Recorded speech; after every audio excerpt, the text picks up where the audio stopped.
आदाब दोस्तों। देखिए, मुहर्रम कोई उत्सव नहीं है।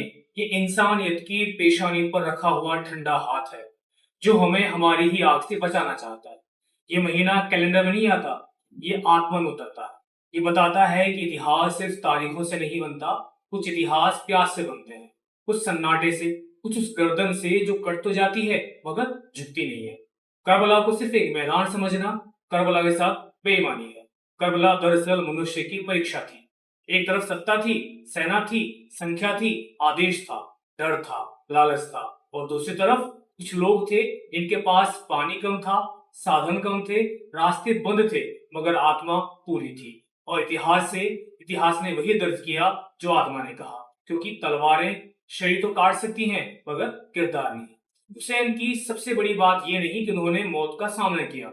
बहुत लोग मौत का सामना करते हैं। हुसैन की सबसे बड़ी बात यह थी कि उन्होंने उस जीवन को ठुकरा दिया जिसमें सिर बच जाता मगर सच मर जाता।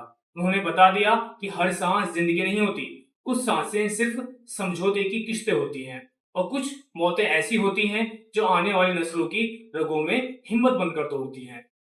करबला में प्यास सिर्फ पानी की नहीं थी, प्यास न्याय की थी, प्यास सम्मान की थी, प्यास इस बात की थी कि इंसान को इंसान रहने दिया जाए, कि सत्ता अगर अन्याय पर उतर आए तो आदमी कम से कम इतना तो करे कि अपने रीढ़ की हड्डी को पहचान ले।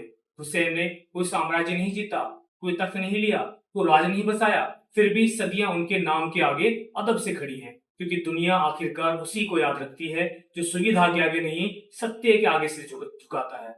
मुहर्रम हमें सिर्फ मातम करना नहीं सिखाता, ये हमें मातम की वजह समझाता है। आंसू अगर सिर्फ आंख से गिरे तो पानी है, लेकिन आंसू अगर अन्याय की स्मृति में गिरे तो वो गवाही बन जाते हैं। सीना अगर सिर्फ दुख में पीटा जाए तो दर्द है, लेकिन सीना अगर उसूल की याद में पीटा जाए तो वो घोषणा है कि हमने अभी तक अपनी रूह को पूरी तरह बेचा नहीं है।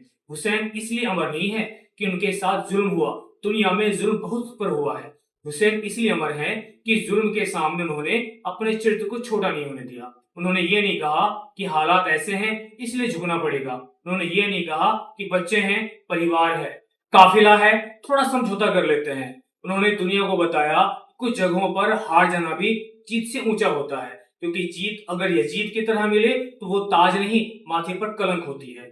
और ये सच कहिए तो करबला हर साल 12 नहीं आती, रोज हमारे भीतर उठती है, जब हम सच जानते हुए चुप रह जाते हैं, जब हम ताकतवर की मेहरबानी के लिए कमजोर और उनका दर्द अनदेखा कर देते हैं, जब हम सुविधा की थाली में आत्मा का हिस्सा परोस देते हैं, जब हम अन्याय को देखकर कहते हैं कि हमें, वही कहीं हमारे भीतर का फुलाद दूर होने लगता है, वही कहीं रेत तपने लगती है, वही कहीं इतिहास हमें खामोशी से देखता है। मुहर्रम हमें हुसैन को याद करने से पहले खुद को देखने का कहता है कि हमारे भीतर कितना हुसैन बचा है और कितना यजीद पल रहा है। हम किसके साथ खड़े हैं, और जब खड़े होने की कीमत हो हम किस सच को बचाते हैं, जब सच बचाने में नुकसान हो हम किस प्यासे को पानी देते हैं, जब पानी देना सत्ता के खिलाफ जाना हो।